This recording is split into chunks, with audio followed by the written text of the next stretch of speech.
Vamos botar 200 milhões de pessoas? Jogar pra baixo. Sim. 200 milhões de pessoas.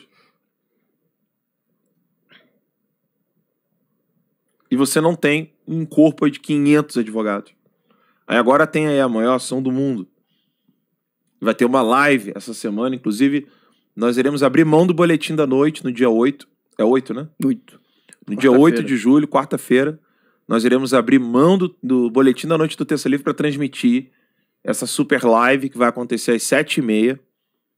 Modesto Cavalhosa, Dr. Modesto Cavalhosa, Dr. Rogério Greco e outros grandes nomes para debater o inquérito das fake news e o inquérito sobre a Lei de Segurança Nacional. Os dois inquéritos absolutamente... O primeiro é inconstitucional, o segundo é caduco. Não, o segundo é doente. Viciado desde a raiz. E aí o jornalista João Eustáquio não pode usar as redes sociais. Imagine se ele estivesse na Globo, na Band, no SBT. Ele não ia poder participar dos programas. Ou seja, cerceamento do trabalho da pessoa. Eu não sou jurista não, Max. Eu não sou advogado. E tem uma lei que impede você usar do seu único meio de trabalho. Bota no Google aí que rapidinho acha. Eu não lembro o nome agora. Mas ninguém pode te impedir de usar a sua única ferramenta de trabalho. A lei impede isso. Você não pode ser impedido de trabalhar. Qual foi o crime? Opinião. Essa ditadura já tem durado um bom tempo. Como tudo que é muito mal, é mais sutil do que escandaloso. Eu não quero aqui ficar falando de filosofia, Max. Uhum. Mas o mal, quanto mais sutil, pior é. Sim.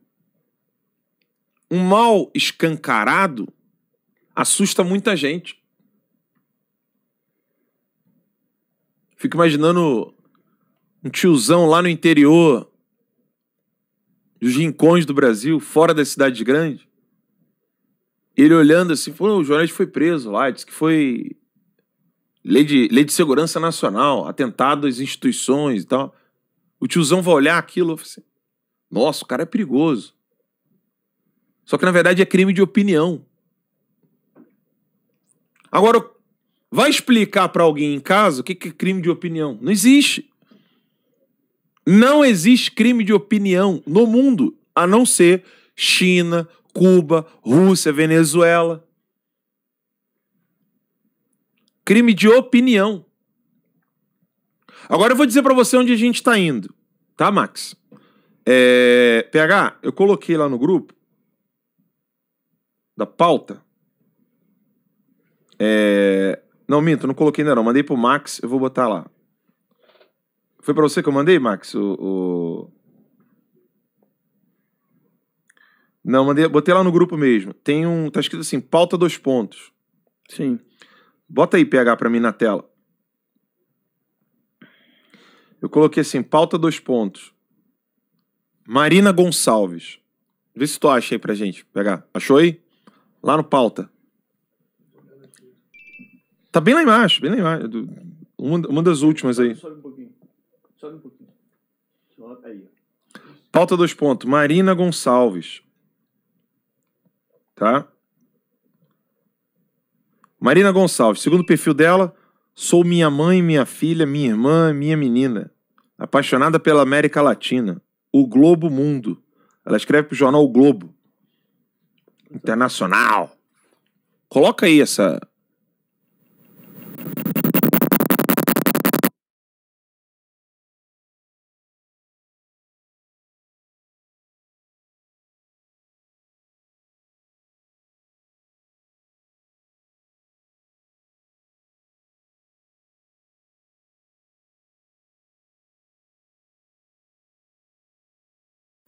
Só agora.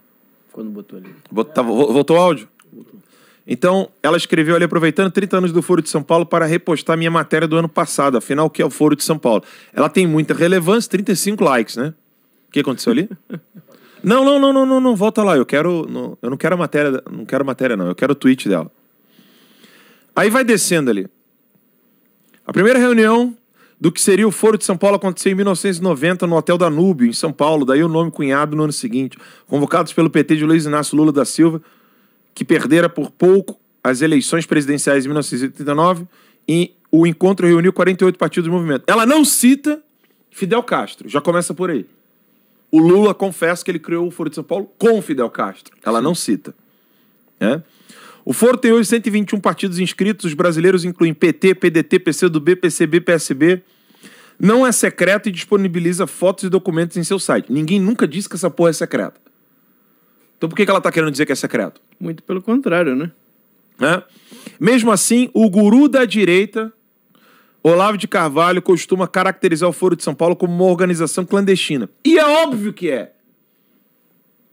Porque o que ela está chamando de Foro de São Paulo é o que eles podem colocar como algo externo. Sim. Desde o início desse século.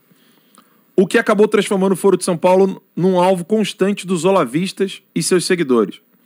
Agora vai pulando que eu quero a parte onde ela diz assim, antes de Olavo...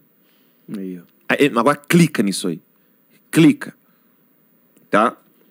Antes de Olavo, o maior detrator do Foro foi o venezuelano Alejandro Penha Esclusa, autor do livro Foro de São Paulo, uma ameaça à liberdade da América Latina. Falei com ele por telefone. Esclusa disse que cumpre prisão domiciliar desde 2011 e não pode dar entrevistas. Puta que pariu! Fala qual foi o crime dele! Sua retardada! Exato. Ele tá preso na Venezuela por crime de opinião! Sua demente!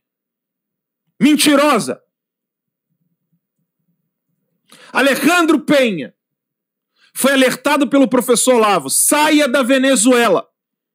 Ele estava lá em Washington. O professor Olavo falou para ele, não volta, que eles vão te prender. Ela confessa, como jornalista, que um outro jornalista está preso desde 2011 por crime de opinião, não fala qual foi o crime dele, e na maior cara de pau da face da terra, essa filha de Lúcifer, só falando assim, diz que ele não pode dar entrevistas. Cara, isso me dá uma raiva tão grande, da canalice dessa gente. Aconteceu com Oswaldo Eustáquio. E a imprensa continuou com a mesma postura. O Foro de São Paulo não é nada demais. O Partido Comunista Chinês não é nada demais. Tem jornalista preso na Venezuela até hoje. O Alexandre de Moraes ficou meio sem graça porque não tem fato determinado. Mandou soltar, mas disse que o jornalista não pode atuar. A mesma coisa que aconteceu com o Alejandro Penha. O Brasil de hoje está numa situação pior do que a da Dilma. Pior do que a do Lula. E tá todo mundo quieto. Isso tá me deixando desesperado, cara. Com o coração na mão.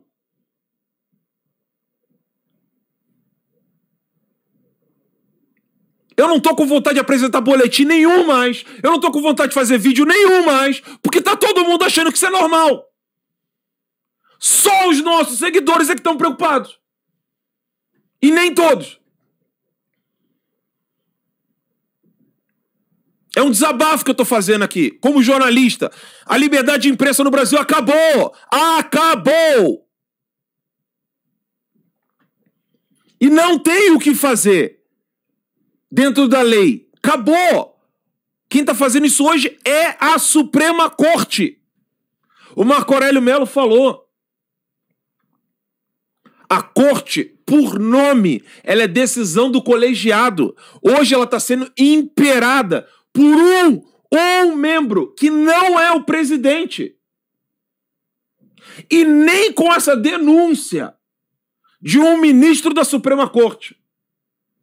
Nem com isso a imprensa está preocupada. Está quieta. Aí como todo mundo sabe que uma merda dessa depois pode se voltar contra qualquer um, aí você tem o Glenn Greenwald fazendo papel de ministro da Justiça. Tendo mais coragem do que o André Mendonça. André Mendonça que chamou o Toffoli de estadista.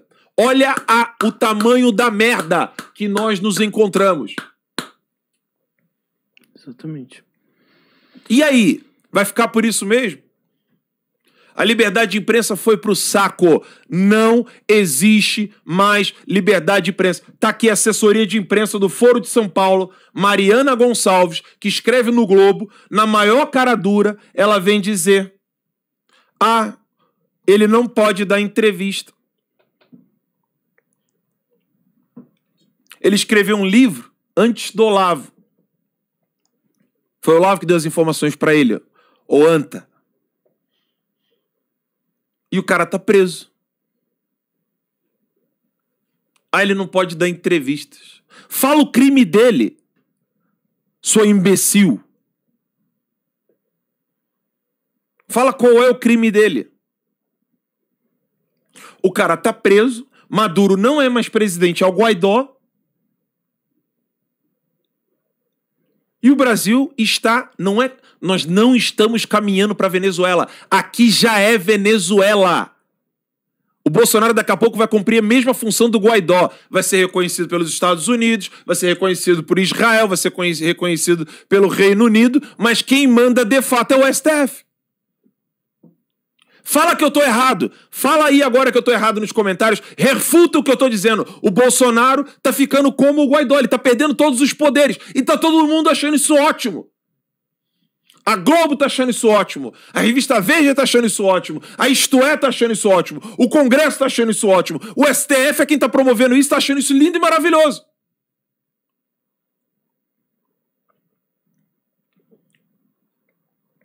E tá todo mundo sossegado. Os deputados, então, né, estão chateados. Só isso. A gente está chateado com a situação. Aqui já é Venezuela. Já é Venezuela. Não é que a gente vai virar a Venezuela. Já é Venezuela.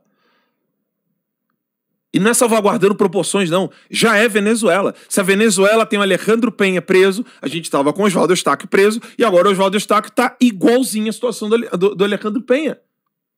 O Alejandro Penha não pode abrir a boca. O Oswaldo Eustáquio também não. Quanto tempo eu ainda posso falar com vocês? Eu não sei. Quanto tempo eu ainda tenho esse microfone para falar com vocês? Eu não sei. Eu não sei. E aí? Vamos continuar brincando? Por isso que outro dia eu falei, eu não quero saber quem vai se candidatar. Quando o pessoal vem aqui em casa, vem conversar pela internet, eu vou me candidatar. Eu falei, cara, foda-se. Aí teve gente que falou assim, ah, tá falando palavrão. Aí outro falou assim, ah, o Alan tá arrogante.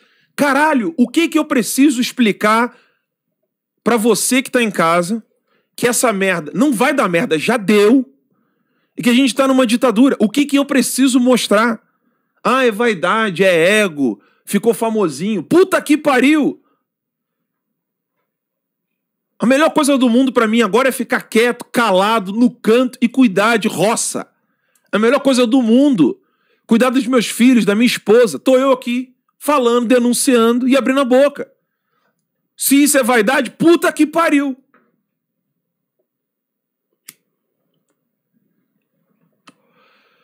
Se isso é vaidade, orgulho, famosinho, então eu sou doente mental. Só pode. Alejandro Penha está preso na Venezuela. Essa jornalista, que é assessora de imprensa do Foro de São Paulo, no Globo, cumprindo o papel de manter o Bolsonaro como Guaidó. O conservadorismo ele já foi criminalizado no judiciário e expurgado do governo Bolsonaro. E o Bolsonaro não tem o que fazer. Por que o Bolsonaro não tem o que fazer? Porque o Bolsonaro chegou até lá sem um jornal, sem uma TV, sem artistas, sem intelectuais, sem um grupo literário publicando livros. Já tem 4 livros. 4 livros sobre fake news na esquerda. Não tem nenhum na direita. Com quem que o Bolsonaro vai poder contar? Com os militares? Ora, óbvio. É o único grupo organizado e estruturado que ainda não foi criminalizado. Os conservadores já foram criminalizados. Já é crime ser conservador, dentro e fora do governo. E tá todo mundo achando que tá tranquilão. Eu quero que digam que o que eu tô falando aqui tá errado, que é exagero. Eu quero que alguém me prove por A mais B. Mas prova até eu poder usar o microfone, porque não adianta você provar depois que eu não puder mais usar o microfone.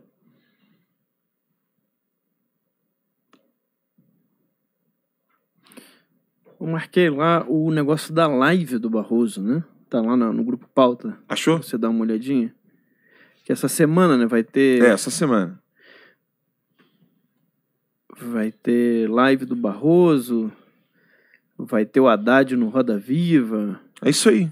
Barroso e Haddad falam ao vivo nessa segunda-feira. Coloca aí na tela, pessoal, ver lá. Barroso e Haddad. Quem ainda não entendeu o que está acontecendo, gente? Qual é a dificuldade de entender o que está acontecendo? Eles estão eles transformaram o Bolsonaro no novo Guaidó. Ele é reconhecido como presidente pelo presidente dos Estados Unidos, pelo primeiro-ministro de Israel, pelo Reino Unido, pela Índia. Igualzinho o Guaidó. Igualzinho. Só que agora ele não pode fazer mais nada. Ele não pode mais nomear, o STF vai lá e tira. Ele não pode mais tomar decisões, ele vai lá, o judiciário vai lá e derruba a decisão dele. Tá igualzinho o Guaidó. A diferença é que na Venezuela, a verdadeira Suprema Corte está exilada. Porque alguns morreram e outros estão vivos. E os que estão vivos, eu mantenho contato com eles. O doutor Miguel Ángel, que é o presidente da corte venezuelana, está refugiado nos Estados Unidos. E mantém contato comigo. A diferença é essa. A diferença é que lá foi via executivo, mais Forças Armadas, e aqui foi via STF, foi via judiciário. A diferença é só essa. Hoje, o STF pode anular qualquer decisão do Congresso. Ué, o que o Maduro fez? O Maduro também não anulou decisões do Congresso? Então, acabou. Sinto muito dizer para vocês, é game over.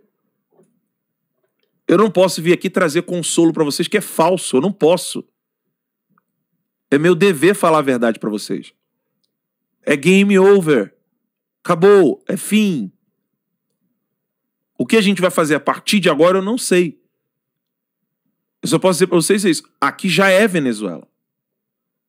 Já é Venezuela. E o Bolsonaro não está errado de poder contar com as Forças Armadas dentro do governo. Por mais que a gente discorde das nomeações. É o único grupo que ele pode contar. Bolsonaro precisa do nosso apoio mais do que nunca. Eu não estou falando isso para poder crucificar o Bolsonaro. Longe disso. Pelo contrário, eu estou mostrando o quanto ele precisa do seu apoio. E você é o único apoio que ele tem. É o único. É o único mesmo, né? Nem dentro do executivo ele tem o apoio que ele precisa. Não tem. E ontem o deputado Eduardo Bolsonaro, só complementando o que você falou, ele tuitou aqui sobre a nova roupagem aqui, ó. Não sei se você viu. A nova roupagem do Grupo de Puebla. Do Grupo de Puebla. Então, é muito triste assistir essa questão do Oswaldo. Ele saiu de uma prisão para outra prisão. Continua censurado, continua preso dentro da sua casa, não pode exercer a sua profissão de jornalista, não pode usar as redes sociais. Infelizmente, saiu de uma prisão para outra prisão. A gente às vezes fica embargado, né, Max, com esse desabafo seu, Alan, mas nós precisamos seguir lutando, não temos outra alternativa, igual você mesmo falou. Ontem eu participei de uma conversa, né, com o pessoal do Leitura da Semana, com a Camila Abdo, e uma das coisas que eu venho insistindo constantemente é fortalecer o povo, porque é o único alicerce que o presidente Jair Bolsonaro e o governo têm hoje no Brasil, é o povo. É você que está nos assistindo, é você que ajuda o Terça Livre, ajuda outros canais, e mesmo assim a gente ainda tem esses problemas estruturais que nós não sabemos até quando essas pessoas vão poder falar a verdade, expor a realidade dos fatos, mostrar para vocês o que a grande mídia não mostra, não tem interesse nenhum em mostrar, porque não dá o dinheiro que eles querem, não desestabiliza, não desinforma, né, Alan? Não desconstrói, infelizmente, e a gente está assistindo as pessoas, algumas até ficam tristes, né? Podem estar até tristes lá, né, Max? Mas, por favor, eu peço a vocês que não desistam e que ainda permaneçam firmes. Eu me lembro da Igreja Primitiva, tenho feito várias reflexões. Essa semana eu li muito sobre Tertuliano, né, um dos pais da igreja, o que esse cara fez na época lá em Cartago, na Tunísia, foi para Roma, estudou direito, voltou, Alan, para defender cristãos, né, das perseguições do Império Romano. Eu estava lendo os escritos dele, as informações, como judicialmente, e estava até conversando com alguns advogados que inclusive estão aí nessa ação aí, que vai ter essa live de quarta-feira, e eu estava conversando justamente com a Flávia Ferronato e outros jornalistas, outros advogados, falando sobre essa ação desse homem que lutou contra o Império Romano, né, após, né, a ascensão de Nosso Senhor Jesus Cristo, depois da morte dos apóstolos, os pais da igreja lutaram contra mais ou menos 250 anos de perseguições do Império Romano. E Tertuliano dizia: quanto mais sangue dos cristãos vocês jogam na terra, mais serve como semente para brotar novos cristãos. Eu acho que é mais ou menos isso que tem ficado na minha cabeça, Alan, todos os dias, quando eu vejo o seu desabafo e vejo outras pessoas também desabafando e preocupadas aí com tudo que está acontecendo. O Renan Fagundes Toledo disse exagero. Renan, escreve onde eu exagerei, que eu quero ver onde eu exagerei. Eu não quero pontificar a verdade. Fala, Renan. Renan Fagundes Toledo, fala pra mim, cara, onde eu exagerei. Olha isso aqui. Coloca ali na tela pra mim, por favor. Coloca na tela, por favor. Matéria de 2018. Matéria de 2018. Sabra tudo sobre o Guardião, o software que a PF utilizou para grampear os investigados pela Lava Jato. Isso. Aí o Deltan Dallagnol falou esses dias que esses aparelhos nunca foram adquiridos pela PF, pela Lava Jato. Só que a matéria de 2018 ninguém disse que era fake news. Aí quando sumiram 2 aparelhos Guardiões, dos 3, né? Dos 3 que haviam, aí ele disse que é fake news do site Conjur. Mas tá ali, ó. A matéria de 2018, saiba tudo sobre o Guardião, o software. Então é o seguinte, os aparelhos sumiram, ó, eu botei ali, os aparelhos sumiram e existiam sim. Deltan nunca disse que Tognoli escreveu uma fake news. Mas agora que essa informação voltou a ser debatida, querem dizer que o site Conjur publicou uma fake news. Aí vamos supor que o site Conjur publicou uma fake news. A CPMI vai colocar o site Conjur como fake news? Igual Terça Livre? Igual fez com a Gazeta do Povo, depois deu para trás? Igual fez com o Diário do Centro do Mundo e deu para trás? Não vai. E tem o Ministério da Verdade escolhe quem eles querem que fale a verdade ou não. Tá, a matéria é de 2018, abril de 2018. E o Tognoli falando dos aparelhos que sumiram, falando dos aparelhos. Hoje a gente tem a notícia de que o aparelho sumiu. E o Deltan vem na cara dura e falou assim, não, a gente nunca teve isso aí. É fake news. Eu botei lá no pauta um link que... Bem, se é fake news, então por que o Ministério Público fez isso aqui, ó? Põe ali pra gente ver. Achou aí? Aí, ó. Olha lá. Com base no site Conjur, Ministério Público pede que TCU investigue irregularidade da Lava Jato. Aí aumenta mais um pouquinho, só para ler o primeiro parágrafo ali pro pessoal ver. Não. Tá mexendo errado ali. Volta lá. Só para vocês verem ali o que tá escrito. Isso aí. Tira o leia também, bota só isso, bota bem grandão ali. Isso. Põe lá, joga lá pra gente ver. Com base em reportagem da Conjur, o Ministério Público, junto ao Tribunal de Contas da União, pediu nesta terça-feira, dia 30, né, terça-feira passada, que a Corte apure se a autodenominada Força-Tarefa da Lava Jato no Paraná cometeu irregularidades na compra, uso e desaparecimento de aparelhos de interceptação telefônica e na rotina de distribuição de processos. Então tá aí. Com a fotinha até do Deltan ali, ó. Será que é por isso que ele está querendo dizer que não teve? Né? Para ver se para a investigação? Porque se teve e se sumiu, tem que ser investigado. Tem que ser investigado. Porque para adquirir um negócio desse, você deve ter todo um processo, acredito eu. E sumir um aparelho desse, 2 inclusive, né? É algo que alguém precisa ser responsabilizado por isso. Então vamos ficar atento nessa investigação do Ministério Público para ver se a gente descobre aí o que realmente aconteceu em relação a esses aparelhos, né? Onde estão? Porque isso aí não sumiu e foi para o lixo, né? Isso aí, se sumiu, tem alguém aí utilizando isso aí. Então você vê, olha o conjunto da obra, né? Deltan Moro, Rosângela Moro, Barroso, Haddad, Luciano Huck, vai falando aí, FHC, Boulos, Lula, Ciro Gomes, Marina Silva, Rodrigo Maia, Alcolumbre, Alexandre de Moraes, Toffoli, todo mundo, Celso de Mello, todos esses nomes que eu acabei de citar, Globo, Edson Fachin, né? Fachin, todos esses nomes que eu citei aqui agora, todos, sem nenhuma exceção, isto é, Veja, todos, trabalhando para manter essa situação absurda, inédita, onde nós temos um presidente da República que vive como o Guaidó. Não tem mais poder nenhum, zero. E que ainda querem caçar a chapa. Fala onde eu estou exagerando. Argumente, expliquem aqui.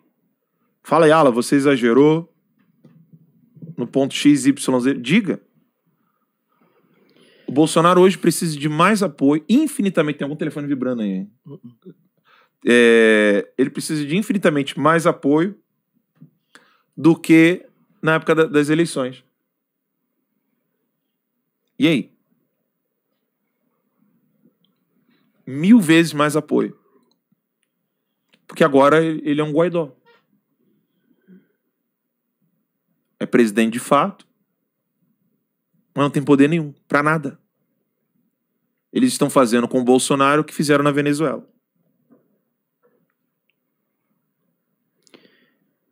Prendendo jornalistas. Coisa que não aconteceu na época do PT. PT nunca prendeu um jornalista de direita. Nunca. Ah, você está querendo dizer então que o PT era bonzinho? Não, é que agora eles têm mais desculpas para poder fazer o que estão fazendo. O PT não está no poder, então eles podem começar a prender e ninguém vai dizer que foi o PT. Só que é o Foro de São Paulo. Que o jornal o Globo sai em defesa, descarada, dizendo que é só um grupinho. E tem coisa pior, tá, nessa thread aí.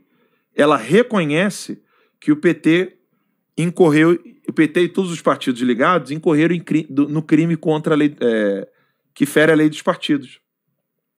Vai lá na thread dela. Esse é do Foro de São Paulo, né? Do Foro de São Paulo. Ela ainda coloca... Eu botei assim no meu tweet. Vai lá no meu tweet que eu botei assim, confissões. Ela colocou assim, ó. Mas ele não teve papel relevante na política? Todo mundo fala o quê? Né? O antagonista falava o quê na época que o Bolsonaro denunciava? Ah, não, mas eles não têm papel relevante. Exato. Todo mundo falava que o Foro de São Paulo... Primeiro, o Foro de São Paulo não existia. Isso. E ficaram anos afirmando isso. Isso aí é só um grupo. Só um grupinho. Primeiro não existia, agora existe. Aí Tem relevância política? Ah, não, não tem não, não tem não. Aí ela vai lá e coloca lá na tela pra gente. Diminui um pouquinho, isso. Diminui mais um pouquinho ali, vai lá. Aí agora, coloca lá pra gente. Aí agora ela diz assim, mas ele não teve papel relevante na política? Teve, claro. E ela cita, o foro ajudou as legendas a se organizarem e eventualmente chegarem ao poder. Mas não há indícios concretos de financiamento internacional de campanhas políticas, por exemplo, nem uniformidade de ação. Puta que... Ela quer enganar quem? Quando ela fala assim,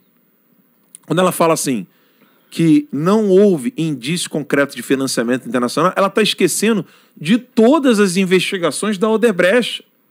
Na Bolívia, na Venezuela, em Cuba. Ela está querendo dizer para vocês o seguinte, ó, tudo aquilo lá que aconteceu tem nada a ver. Entendeu? A Dilma ter construído o Porto de Mariel, o que aconteceu na Bolívia, o programa Mais Médicos, não tem nada. Aí ela disse que não tem uma uniformidade de ação. O Foro de São Paulo diz claramente qual é a uniformidade de ação. Ele bota isso publicamente. E é contraditório, né? O Foro ajudou as legendas a se organizarem. Não tem unidade de ação. Então não ajudou as legendas a se organizarem. Ajudou quem a se organizar? É o que é mais bizarro. Pois é. A única associação criminosa que nós temos no Brasil é a do Foro de São Paulo. E o judiciário brasileiro disse que a associação criminosa é dos jornalistas que denunciam o Foro de São Paulo. A associação criminosa é de quem denunciou o crime. Além de infringirem contra a lei dos partidos, infringiram também a Lei de Segurança Nacional, que nunca foi usada contra eles. Nunca. Eles têm uma associação criminosa. Bota assim no Google. Odebrecht, Farc, $100 mil mês. Ou bota só dólares. Odebrecht, Farc, dólares, mês. Bota só essas palavras no Google. Dólares, mês. Vejam só o que essa mulher está dizendo. Qual a matéria que você achou aí?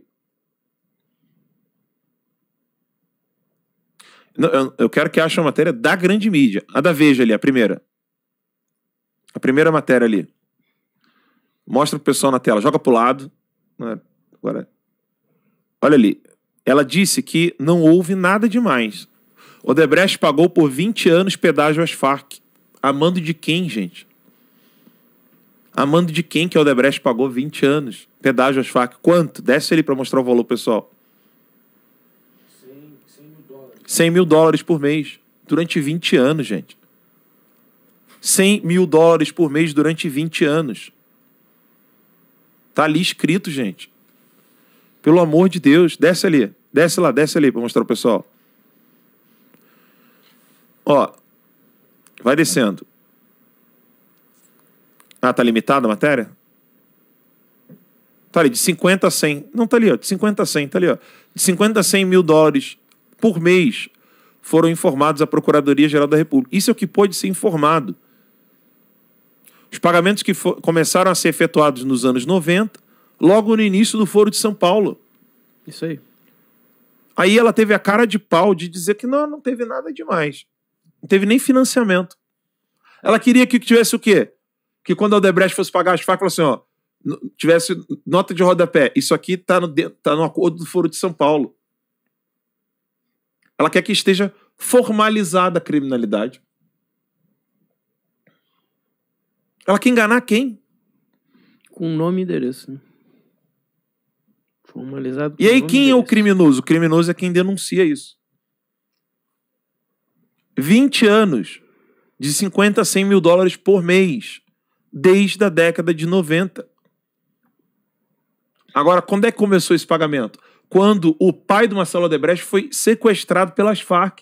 Por quê? A Odebrecht pensou, inclusive consultou o Olavo na época, pensou em deixar algum tipo de trabalho com o PT. Aí o que eles fizeram? Sequestraram o pai, aí pagou pedágio durante 20 anos para poder manter todas as legendas de esquerda da América Latina. Salvo engano, Eu me lembro na época das delações da Odebrecht que se falou sobre isso, né? Que eles tinham essa intenção de parar, né? Mas aí teve sequestro, não sei o quê, eles ficaram com medo e aí tiveram que continuar tudo, né? Agora, tem uma outra